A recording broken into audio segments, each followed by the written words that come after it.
دره هیچ و خمه اینجا دشتم واسه آتیش همه یه هیزم آمادشم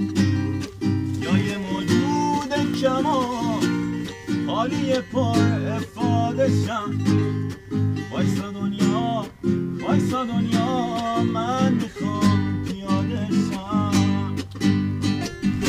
این همه چرخیدی و چرخوندی آخرش چی شد اون بلیتشان صداهم بگو قسمت کی شد همه درویش همه عارف جای عاشق پس کجاست